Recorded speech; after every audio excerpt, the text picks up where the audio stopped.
Basically, every morning I get up an hour earlier than the other animals so I can get a head start on all of the farm tasks. I always do the raking because Napoleon hates walking on dead grass and leaves. He's the boss, so everything he says goes. Once the rest of the animals are awake, we have to start preparing for the premiere of the Napoleon Mill. I can't wait for the red carpet and the interviews. How's everything going on the farm, Squealer? I've been so focused on myself that I haven't had any time to check on anyone else. Napoleon, you're always only worrying about yourself, but it's okay, because the animals and I have been working hard, some hardly working, to prepare for the opening night of your windmill.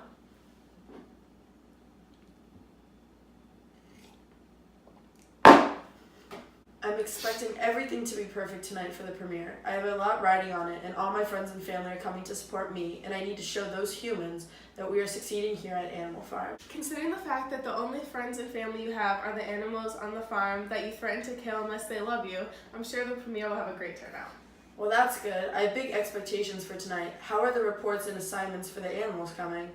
They're good. The animals are working the most they ever have and are getting fed the least. Well, as long as you keep reporting that everything is improving on the farm, regardless if it's true or not, the animals will not feel the need to revolt against me. With the protective dogs and public executions, I think our animals are too intimidated to consider revolting. Clover is close to figuring out our persuasive tactics and rewriting of the 7 Commandments, but she's too dumb to put it all together. All of these animals are dumb. They aren't even upset that we took away their milk and apples. Perfect. You're doing great, sweetie. It's really annoying that Napoleon gets to live inside the farmhouse and sleep on a comfortable bed while we're out here sleeping on the ground and freezing every night. Yeah, I know. It's so unfair. We're the ones doing all the work around here, yet he rewards himself. I know, if anything, I should be sleeping in the bed because I get up the earliest and work the hardest. Shut up, Boxer! It's your choice to be a tryhard and get up an hour early every morning. Besides, you're the one who says Comrade Napoleon is always right. Okay.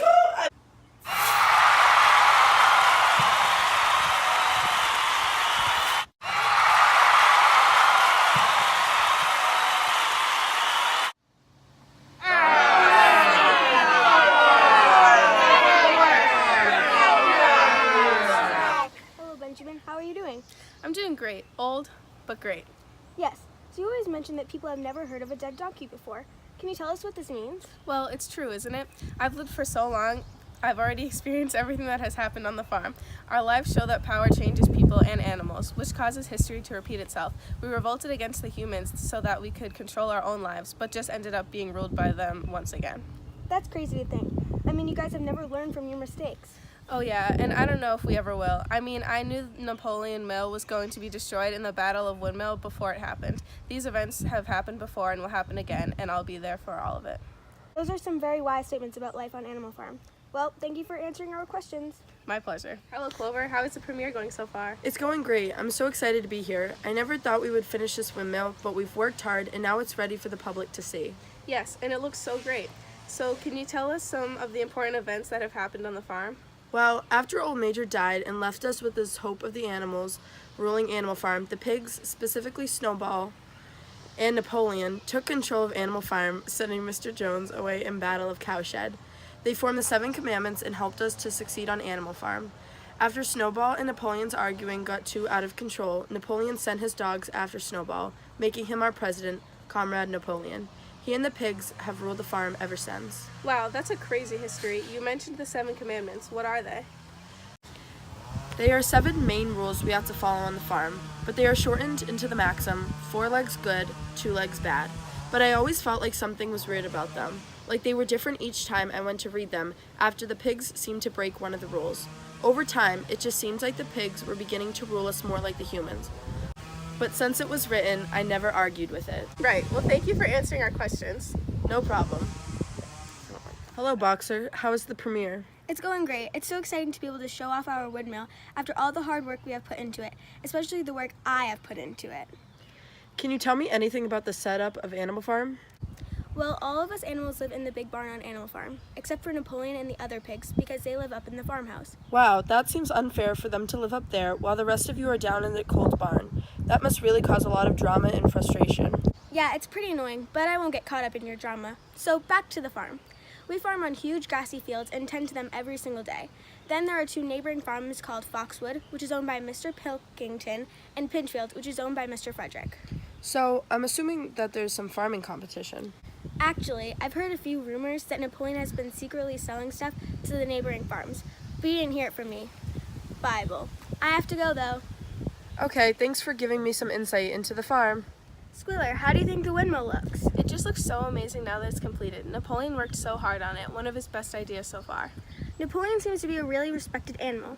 How did he become so respected among the animals of Animal Farm and the surrounding farms? Well, I give weekly reports to the animals about how our farm is doing and how it is always improving, even if it is not. We always send out our pigeons to the other farms, spreading the news and encouraging them to rebel. Our hope is that Napoleon's rule spreads across all of the other farms. That sounds like a really big plan. Good luck with that. It's a true honor to finally meet and talk with you, Comrade Napoleon. Yes, you should feel truly blessed to be talking with me. I'm a very busy pig on this farm. It appears so. Well, I've heard a lot about you and your strong leadership and ideas. Can you tell me a little bit about them? After Old Major inspired us animals to rebel against the humans, the animals on Animal Farm needed a strong leader to guide them. I guess our rebellion is similar to the Russian Revolution that I heard about. However, ours is a much bigger movement because if you haven't realized, any animal under my rule is stronger than any human. Wow, I can really see the similarities between your farm and the Russian Revolution.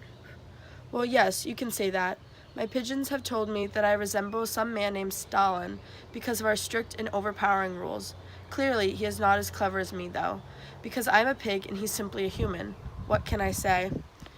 Snowball, my enemy, who I defeated as soon as I realized his evil plans, is the animal representation of Trotsky, who is Stalin's rival that he defeated. It's amazing how similar your farm and the Russian Revolution are. What about the rest of the farm animals? Do they have any importance to this whole comparison? Well, one of our pigs, named Old Major, was similar to Marx and Lenin because he came up with the brilliant idea of animalism, and they came up with the Russian idea of communism. Sadly, Old Major passed away, though. The rest of the animals are just workers for me now, so I guess they just represent the working class of the humans. But who cares about them anyways, when you're as high up in society as me? Right, okay. Well, are there any other belief systems on the farm besides animalism? Well, Mr. Jones's dumb, tame raven, Moses, tried to get all of the animals to believe that they went to Sugar Candy Mountain after they died. I guess this is kind of like the humans' Russian orthodoxy. Yes, but doesn't Mr. Jones live somewhere else now? It's too bad. He was such a great farmer. Not as good as me. Now this was a huge waste of time, and you made me miss out on so many pictures for the magazines, so I'm done with this interview. I hope I looked good in the pictures that the paparazzi took.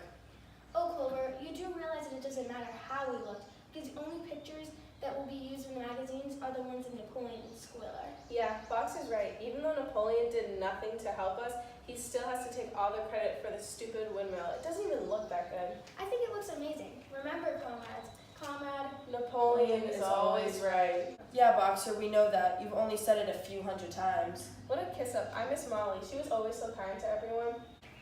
I don't miss that soccer one bit.